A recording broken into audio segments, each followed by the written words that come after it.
Meanwhile, others are facing off for a place in the big event this weekend at the King's Dock Arena. Dave Keating, our Brussels correspondent, is following this most European of stories for us, and he joins us live. Dave, a very good evening to you. I've got so many questions, but I'd like to start with one you're perhaps not expecting. You perhaps don't know I'm from Liverpool. I'm interested in what you think of my hometown. Well, the organization here has been phenomenal, I have to say, especially compared with some recent years.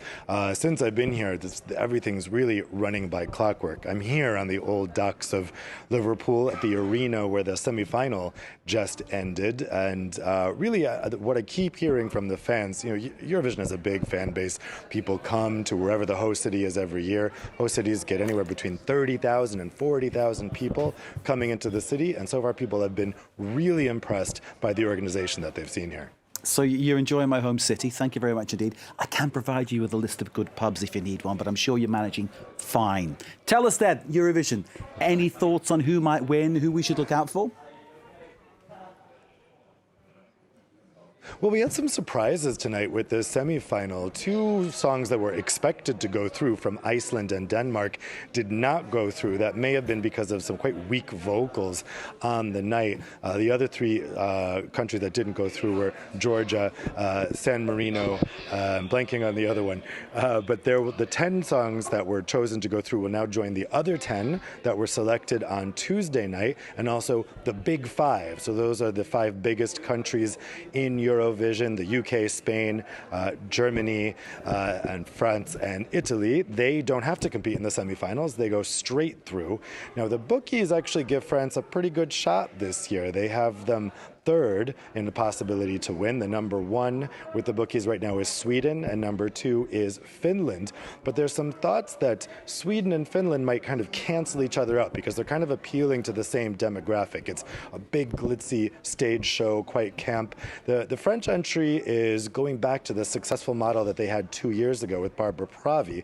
The song is by Lazara. It's called Évidemment. It's her on the stage singing a quite dramatic song, but it's also got a little bit of a disco beat. And it's thought that maybe if the vote that really likes the big theatrical numbers, if that's split between Sweden and Finland, France could be in there with a shot. Indeed. The Ukraine colours, Dave, right in the middle of the logo, the heart there, we see the yellow and blue heart. And clearly, this is happening in Liverpool because it can't be staged in Ukraine. Is there any sense that Ukraine might, scoop it again?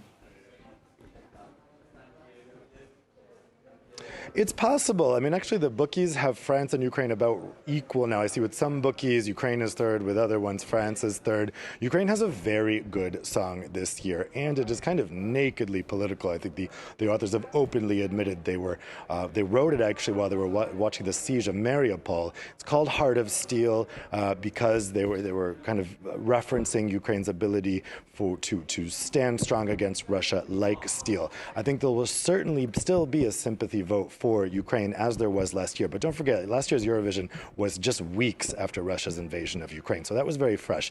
It's less fresh now, and typically audiences don't like to vote for the same country winning twice in a row. But it is entirely possible, and then again, we'll be faced with the same question we had last year. Will Ukraine still be at war in a year's time? Would they be able to host this contest in a year's time? Certainly, the Ukrainians here hope so. There are a lot of Ukrainians here, I should say. A lot have come from all over Europe. Refugees who are living all over the European Union and in the UK have come here. They're all waving Ukrainian flags. You're hearing Ukrainian all over the place here. And they all look just really thrilled to be having this contest, recognizing their home country and also recognizing the struggle that their country is going through. Indeed. Dziękuję. That's what I learned when I was in Ukraine, so thank you. Thank you indeed, David, for that. Glad you're enjoying Liverpool, my hometown. Give it my best regards, a hug from me, and continue to enjoy Eurovision. Sounds like a fantastic weekend in store. Dave Keating there in sunny Liverpool for the Eurovision Song Contest. Great to see you, Sam.